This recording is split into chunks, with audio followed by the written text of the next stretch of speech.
Kita telah terhubung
dan sampai hari ini masih beberapa kali aktif berbagi sharing dengan teman-teman pergerakan di Ciputat.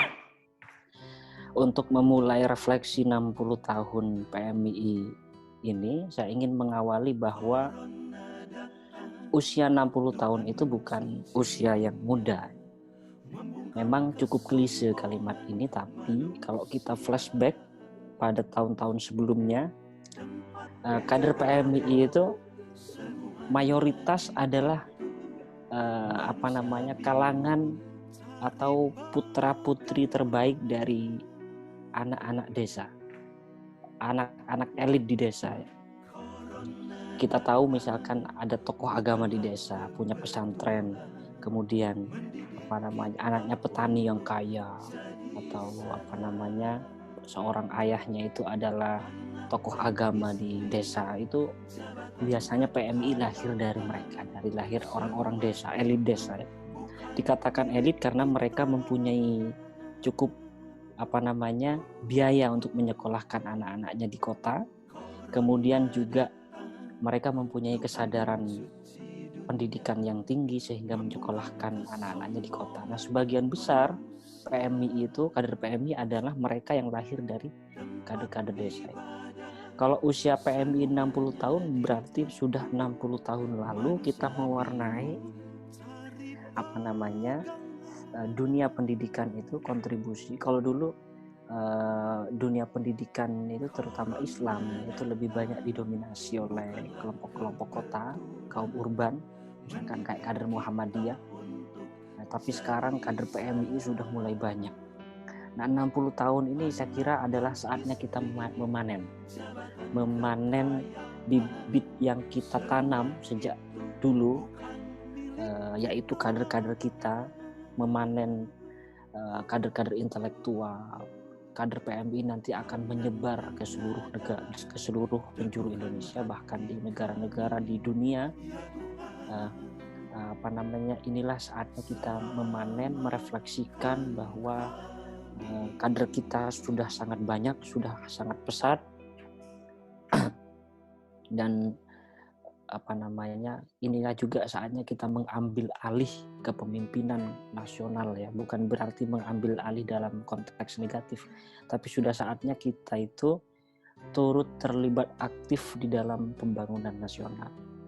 Dalam sejarah 60 tahun ini kita memang sudah turut mengambil peran, ya. Kita sudah banyak melahirkan para pemikir, kita sudah banyak melahirkan para politisi, pemimpin, intelektual, budayawan.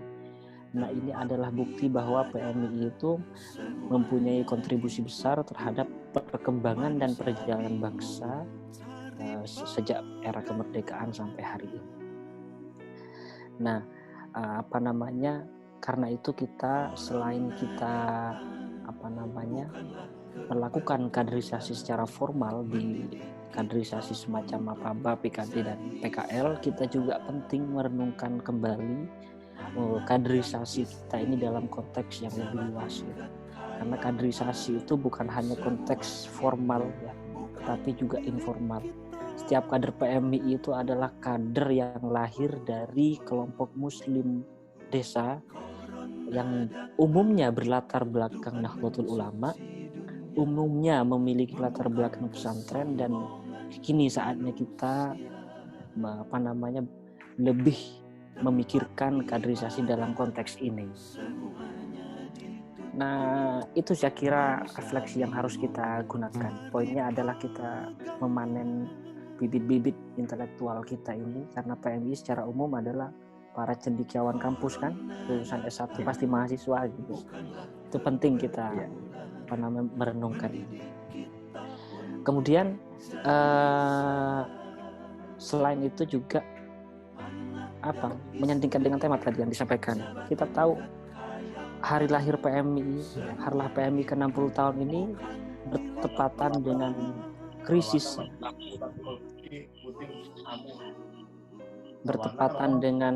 krisis wabah COVID-19 ini. Dan mau tidak mau, suka tidak suka, harus kita akui bahwa hari lahir tahun 60 tahun PMI ini bertepatan di hari Jumat. Kita yang kader PMI itu secara umum percaya akan hal-hal yang sifatnya bukan natural ya. Kita semacam kayak tahlilan itu, kemudian berjanji dan sebagainya. Dan hari ini kita memasuki usia ke-60 tahun bertepatan dengan hari Jumat. Itu artinya adalah saya memaknai bahwa ini PMI bisa juga berkontribusi untuk menyelesaikan kasus COVID-19 ini minimal dengan doa. Karena siapa lagi kader mahasiswa yang peduli dengan ikhtiar doa dalam konteks COVID ini. Itu kalau tidak ada mahasiswa PMI di kampus-kampus kota itu, tidak ada doa bersama itu. Kita tahu organisasi Islam lain, mahasiswa Islam lain itu tidak begitu peduli ya dengan kayak begitu, kayak istighosah gitu. Nah, untung ada PMI. PMI itu menjadi pijakan spiritual ya, ujung tombak bangsa ini untuk berkontribusi dalam ikhtiar menyelesaikan COVID ini dengan cara yang beda dengan cara lain. Tentu saja kita tidak ini medis, tidak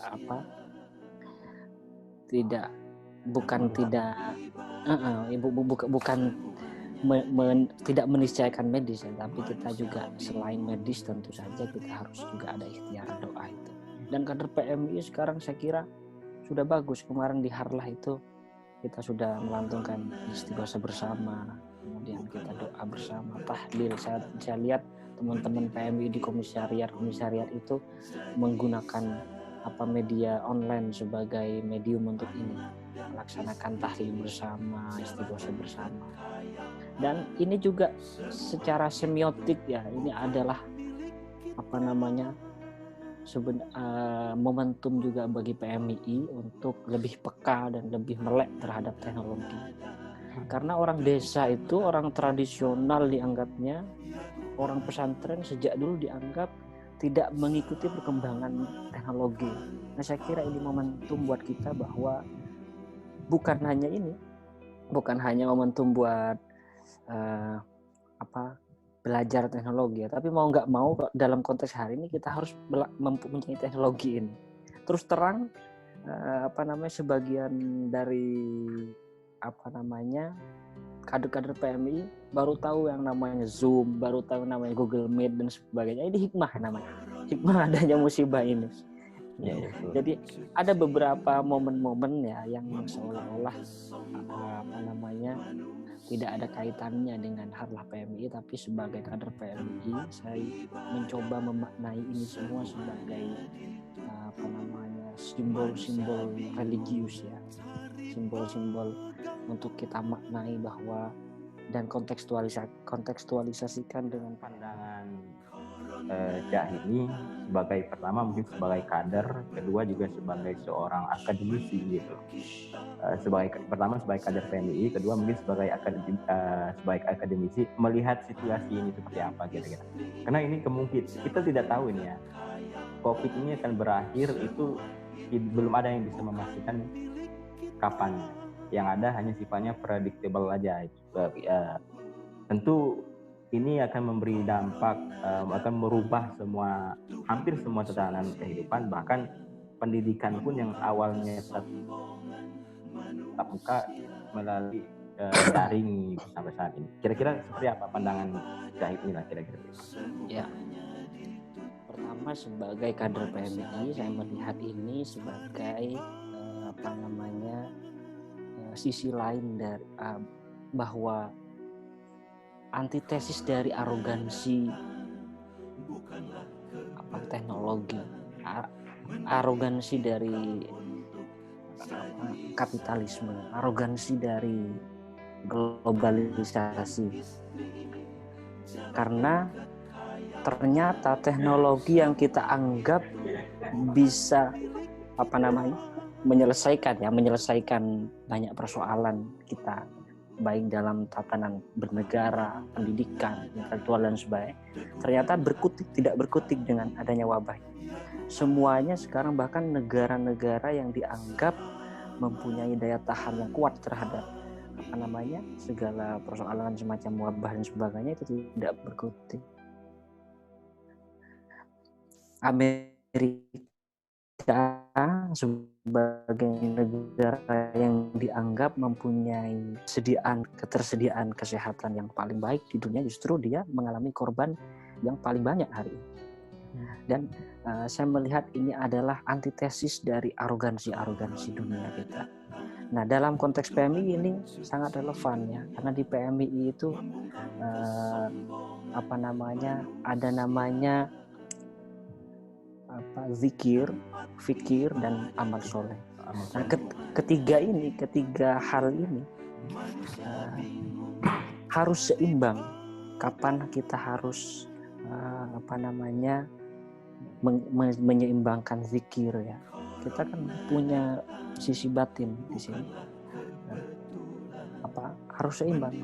Fikir juga membaca buku, kemudian mengasah intelektualitas, dan amal soleh ini adalah implementasi dari perpaduan zikir dan fikir itu sendiri, kemudian melahirkan kontribusi konkret atau apa yang disebut oleh kader PMI itu sebagai anfa'uhum linnasi. Nah, selama ini tatanan di dunia bahkan di negara kita itu tidak begitu seimbang antara fikir dan amal soleh ya. Sehingga adanya COVID ini kita maknai sebagai antitesis dari arogansi materialistis, arogansi keduniawian kita. Bahkan kalau kita mau mengambil hikmahnya ya, banyak sekali hikmah yang bisa diambil dari COVID ini. Di Timur Tengah itu kekerasan, kemudian peperangan, konflik dan sebagainya itu menahun bertahun-tahun terjadi, tapi pasca adanya COVID ini semua mata tertuju untuk menangani masalah ini. Artinya ternyata manusia itu tidak ada apa-apanya tanpa adanya solidaritas, tanpa adanya kerjasama. Untung kita di PMI itu diajarkan sebagai ahlul gerombolan gitu. Kalau saya menyebutnya ahlul gerombolan, ahlus sunnah wal jamaah itu artinya itu ahlul gerombolan gitu. Kalau nggak gerombolan bukan kader PMI gitu. Jadi kalau kader PMI itu harus bergerombol, apa aja itu harus bergerombol. Mau berdoa kita bergerombol ya, berjamaah. Mau belajar kita juga bergerombol. Mau beraktivitas, karena hakikatnya manusia itu membutuhkan solidaritas antar sesama, membutuhkan satu dengan yang lain. Nah, poinnya saya ulangi lagi bahwa adanya COVID ini bagi saya maknai sebagai antitesis dari atau perlawanan atas arogansi global, perlawanan atas arogansi keduniawian kita ini. Itu. Oke. Ingin menggarisbawahi dulu begini. Kader PMI itu dikenal sebagai kader yang nasionalis, yang religius. Nah, ini sangat jarang orang bisa mempunyai dua hal sekaligus ini. Kalau di Timur Tengah itu ulama di sana itu religius tetapi tidak nasionalis, sedangkan nasionalis tidak religius. Makanya banyak konflik. Nah, di Indonesia ini ditopang oleh semangat itu. Religius yang nasionalis, nasionalis yang religius. Nah, saya kira kaitannya dengan COVID-19 ini, yang pertama ini adalah ujian nasionalisme kita. Ujian nasional. Kita sebenarnya bisa untuk memilih mudik, siapa yang gak tergoda mudik sekarang. Kita bisa sebenarnya nongkrong, siapa yang gak tergoda, siapa yang gak bosan di rumah, di kamar, siapa yang gak pengen ketemu teman, siapa yang gak. Tapi inilah ujian kita. Kita tunjukkan sisi nasionalis kita itu dengan mengikuti protokoler ini. Karena ini memang musibah kita bersama, ujian kita bersama, cobaan kita bersama. Jadi demi bangsa dan negara, demi masyarakat, demi orang lain, demi keluarga, demi diri kita semua ikuti protokoler. Dan yang kedua, sebagai kader PMI yang religius, kita jangan lupa untuk melantunkan doa-doa. Para leluhur kita mengajarkan setiap perjuangan, perlawanan, dan sebagainya itu antara doa dan ikhtiar tidak pernah tidak berjalan secara seiring.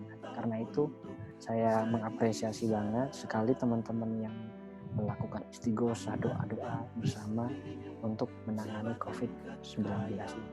Itu mungkin. Ya, terima kasih banyak Cak.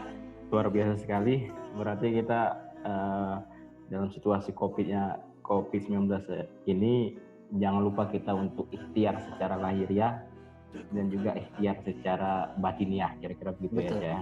Nah, iya. Terima kasih Cak semoga atas waktunya pertama. Kedua, terima kasih banyak atas ilmunya juga. Luar